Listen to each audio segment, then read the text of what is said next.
This is the Depth Mystic Community Podcast.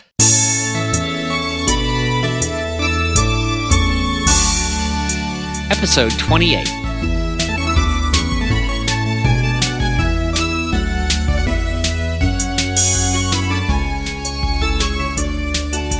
Episodes.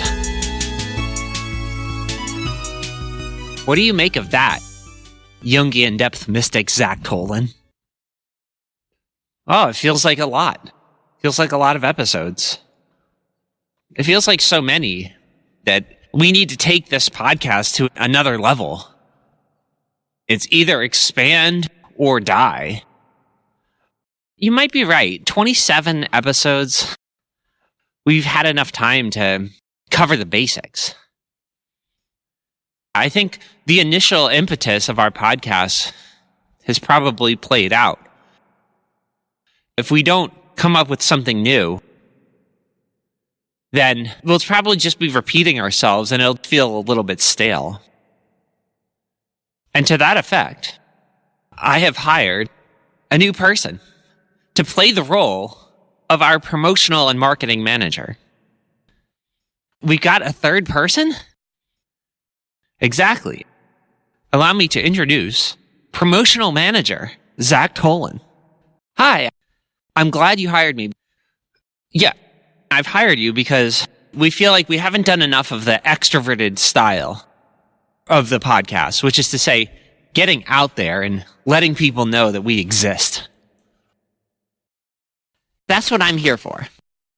As promotional manager, I'm supposed to try to get more people to know that you exist, but I'm not going to just do it on the podcast. If nobody knows you exist, then they won't be able to hear me anyway. So my job is to do stuff in the real world where I'm trying to call people's attention to the existence of this ministry. That's great. I think we've always needed that, but I don't think we've ever felt good in that role. It was easier for me as host to just start doing the podcast. Then I brought on the Depth Mystic, and we've been doing it together as a duo for the last couple months. But I admit, we haven't really been doing enough in terms of promotional and marketing. Yeah, so that's going to be my job. I'm going to go out there and do stuff to call people's attention. I give you my word, I will do my best. Okay, Promotional Manager Zach Tolan. Sounds good. And good thinking, Depth Mystic Zach Tolan, in recognizing the need for our ministry to have a promotional manager. You've already got a podcast, but our ministry needs more. And 27 episodes in is about time we got somebody in terms of outreach. You are welcome, podcast host Zach Tolan. But as host, I'm still worried about our situation. It's not just that people don't know about us, it's that our philosophy itself is rather difficult and mysterious. Even if all the ideal members of our target audience knew about our podcast, we might still have a kind of difficulty because, as Lao Tzu says, the Tao that can be spoken is not the true Tao. And I think our ministry is trying to preach the Tao, as it were. And I keep wondering if there's anything we can do, or if we're just kind of stuck in a place where there's just not that many people who can understand our philosophy. I agree with you. There is a huge issue with the subtle nature of our philosophy. And it certainly has a character, but I've been asked on more than one occasion to speak precisely what that character is. And I'm always forced to re-emphasize what Lao Tzu said about the Tao, is that the Tao that can be spoken is not the true Tao. And it seems increasingly obvious to me that this is the case, that in order to really understand the Tao, or what I like to call reality, the only way to do it is to experience it and to digest it. And then to add that digested essence of what you experienced to the sum total of everything else you've experienced and digested. Like, that's how you come to learn about reality. It's not like I can just boil it down for people. Can you tell us a little more about how you help people then, if you can't even explain what you're doing? The basic way is, with any given person, you have to figure out where their current consciousness is. In other words, what their current idea of reality is. And then if I find, as I almost always do, that reality as I experience it is more comprehensive than reality as the person I'm talking to experiences it, then my job is to find the next piece for them to learn. I need to find anything that I can help them learn. And what's interesting, I think, is that they usually tell me what they're trying to learn. If you ask anyone to talk, they will start telling you what they're currently interested in. And so, in order to help them learn the Tao, they might not even conceive of it as the Tao, but in order to help them, you basically take what they're talking about and try to help them think through what they're saying. Try to help them get a clearer understanding of their own thought. And that's how you teach people the Tao. You can't do it instantly. And you can't really summarize it either. You're talking about being a certain kind of teacher, I guess. And yet what you're saying is so common sense. It's kind of surprising that you even need to say it, on the one hand. But on the other hand, I can imagine there's still people who yearn for you to explain more clearly what the Tao is. Like, tell me what the Tao is. Yep, there's thousands of over-intellectual people who rely too heavily on their intellect, who think that it's even possible to explain what the Tao is by sort of summarizing it using words. There's an overabundance of such people. And their problem is, in order for them to learn the Tao, they need to have real-life experience. They don't need words. They need actual experiences with reality. Usually they're too introverted, and they need extroversion. Okay, so you're talking about introverts and extroverts? Yeah, but by the same token, extroverts have the opposite problem. Extroverts have had too many experiences with the world and not enough experience thinking about it internally and coming up with ideas that can condense their experience into a more accurate understanding of what they're experiencing. I also wanted to ask you this week, our philosophy remains very subtle for almost everybody. Like, so subtle that they don't even realize there is a philosophy sometimes. And as a podcast host, that does worry me for the sake of the overall ministry. As you've told me, you've had this profound mystical experience. We even compared ourselves to Paul of Tarsus with his vision of Christ on the road to Damascus. He was blinded by a white light for 3 days. And that's about the most dramatic spiritual experience you can have. But you're telling me now that you teach the Tao, and that it's so subtle that you can't even teach it without figuring out where any given person is, and then learning from them what the next experience they need to have is. And then trying to provide that experience for them. You're right. Our philosophy is simultaneously like a big deal because of our mystical experience and our ministry. So it feels like we're really here for a reason. We've been given purpose by the Lord himself. But at the same time, the teaching that I'm talking about is so simple that I can't even describe it. And it's so complicated, on the other hand, that the only way I can teach it is by trying to figure out where a given person is and then figuring out what they need to hear from there. So yeah, the Tao is extremely paradoxical. And it is a weird thing to be given as something that a great mystic is supposed to teach. It's kind of a weird thing to be given because it's the most common sense, seemingly innocuous teaching possible.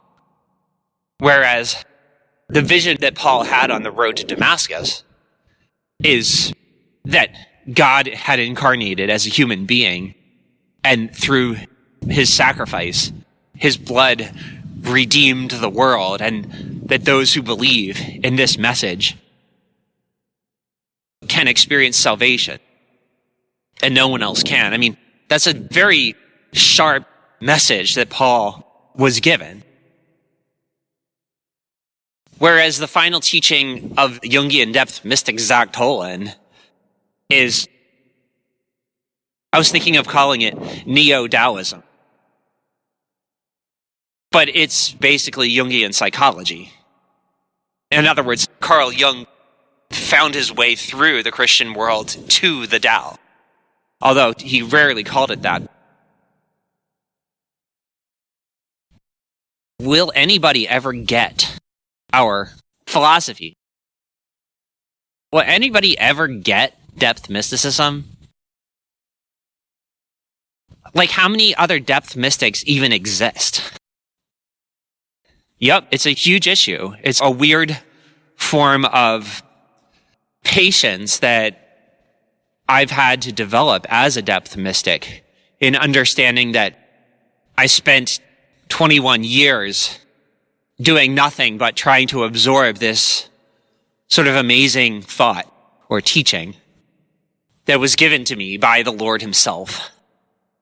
And yet, when I came back, and now my job is to preach, to spread the message, realizing that, to my understanding, there are essentially no living people.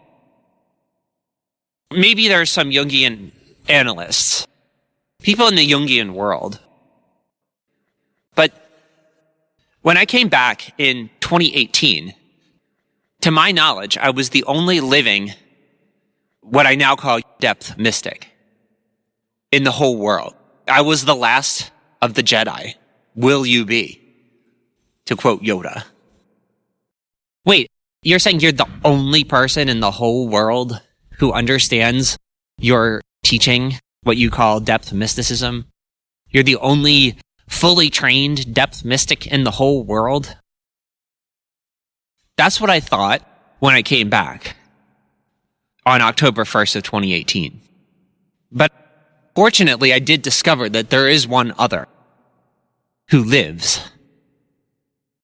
You say there is another one. I was sort of ready to proceed as if I was the only one, knowing how impossible it would be for me to get anywhere, given that, or at least how difficult it would be. And we're still having the same difficulty to this day, by the way. However, I did discover that there's a man, a British man, named Peter Kingsley, who, to my delight, gets it.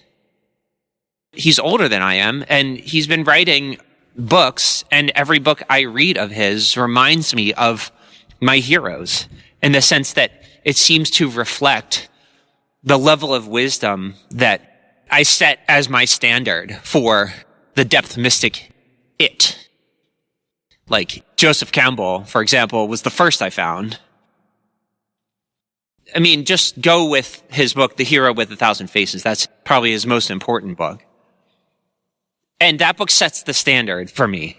And there's an it there that I believe the fully trained depth mystic gets. And surprisingly, when I show the book to other people, they don't have the same reaction to it that I have. Joseph Campbell got the depth mystic it, but very few other people do. And then I discovered several others, all of whom were in the orbit of Carl Jung. Carl Jung himself, a Jungian analyst named Edward F. Edinger, Jung's close collaborator, Marie-Louise von Franz, an American with whom I have much in common, named Robert A. Johnson. And then later I read a book by Erich Neumann called The Origins and History of Consciousness, and I realized this book also gets it. It gets the depth mystic it. Maybe you could call it classical Jungian psychology. Basic Jungian psychology. But there's a lot of Jungians and people who otherwise enjoy Carl Jung who do not seem to get the depth mystic it for some reason. And I don't fully know why, but it is what it is. That's actually really valuable that you would name all of your influences, all the people you really like. These are the only people who get the depth mystic it. But shortly after I came back, maybe the year 2020 or so, I was in a chat group and they mentioned a man named Peter Kingsley. I said I was a Jungian mystic. And they said, "Have you heard of Peter Kingsley?" And I had not. But I quickly bought one of his books, which was called catafalque. It's a word nobody's ever heard of. But upon reading it, I'm starting to realize, wait, this guy is a true Jungian depth mystic. He gets it. And then I read several of his other books, and they all reflect the same it that he gets.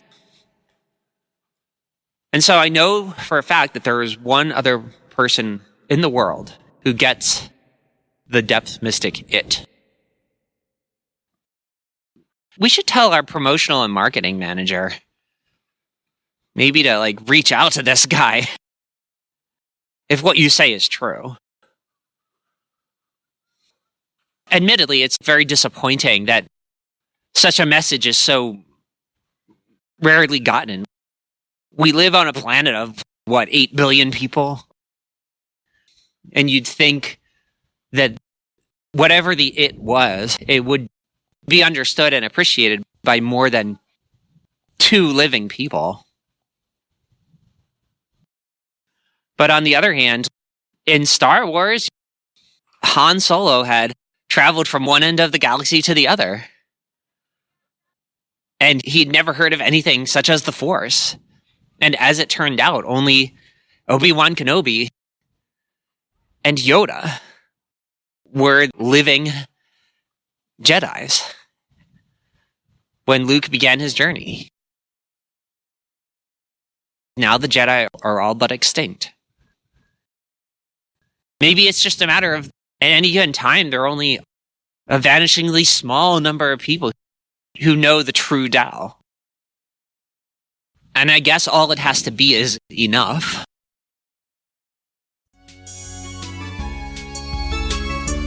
That's episode 28 of the Depth Mystic Community Podcast. Forums are in the description. We'll see you next time.